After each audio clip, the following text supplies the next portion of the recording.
Good morning and welcome back. We say hello to Mike Eppel. He is standing by on this Wednesday, which I thought was Thursday, by the way. Oh, it's Wednesday. How are you? Let's not get ahead of ourselves. I was reading stories all wrong. Think anyway. Oh, my I digress. goodness. We're good. It's all right. We're good. It's okay. It's early. There's a lot of news. Let's start here with the Ambassador Bridge and what is happening. You flagged this obviously yesterday with what it could do to the already, let's say, fractured supply chain. Yeah, well, it sounds like the Ambassador is back open after being shut down by the blockade. Remember, the Ambassador Bridge is actually a privately owned structure. It's owned by the Maroon family of Detroit that has a deal with the governments to have a cross-border travel point. So, you know, that dates back decades. Interesting circumstance out of this, that it is actually a privately owned structure. But nevertheless, it's also the busiest travel point between the two countries, and any type of a slowdown in the just-in-time shipping market, is having an impact here. It's a situation where, the automotive industry's already been having problems getting parts to build cars and trucks, and they don't want to see any type of disruption. So the talk yesterday from the Sarnia crossing, or Port Huron, the Blue Water Bridge, it was backed up for miles on both sides. My brother-in-law is a long-haul trucker and sent me a photo from his dash cam. Oh, there it is. There you Yep. see it, and that's actually he's traveling southbound.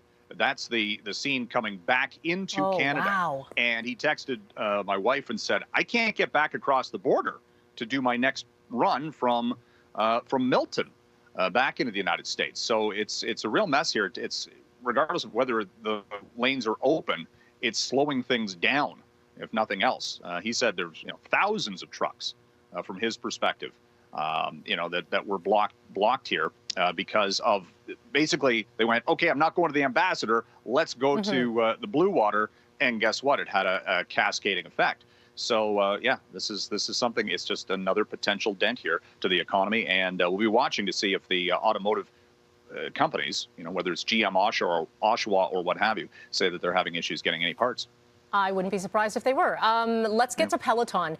Lots of changes within the last week. There's a speculation of a takeover and then some restructuring. In combination, what is happening to the stock? It had its best day ever. It went up yesterday by 25% after the CEO, John Foley, stepped aside. They announced job cuts, 2,800. That's not insignificant. Stop plans for an Ohio production facility. Peloton, Melanie, look, let's face it. It was, along with Zoom and all of these stay-at-home companies at the peak of the pandemic, where people were looking.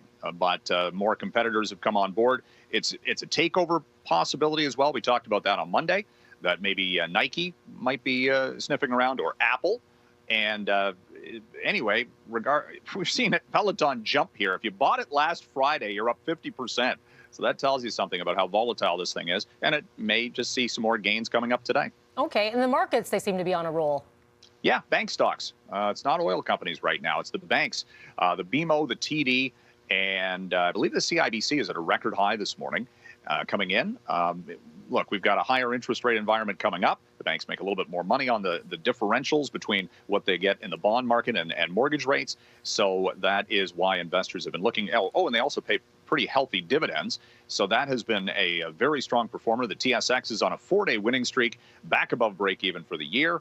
And coming up today, a couple of the big insurance companies, Manulife and Sun Life, report quarterly results as well. Right now, I've got the Dow futures up by 205 points. So that could, in fact, point to a 5-day uptrend here for North American markets. Finally, you're looking at earnings coming out later on today from Disney, and this could be massive. It's all about the Encanto, right? I've watched Encanto about 20 million times. Have you? I haven't seen it yet. I think it's my great. kids have, but yeah, there you go. And big song, #1 Billboard. We don't talk about Bruno. We don't talk about Bruno. No, we don't. You just like did. Fight Club, I know.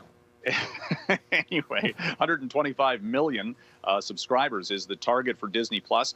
I think I'm going to be interested in is what the theme parks are seeing, what they saw over Christmas, New Year's.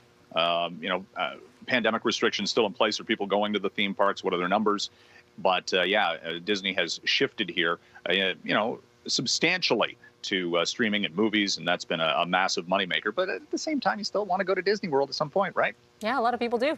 Mike, I as know always, I do. I haven't been there in years. I haven't been since I was a child. Gotta go. I'd like to go back. That's Gotta for go. sure. Yeah. All right, Mike, we're going to talk to you again tomorrow. It will definitely be Thursday then. Thursday. There you go. All right, talk Okay, again. take care. See ya.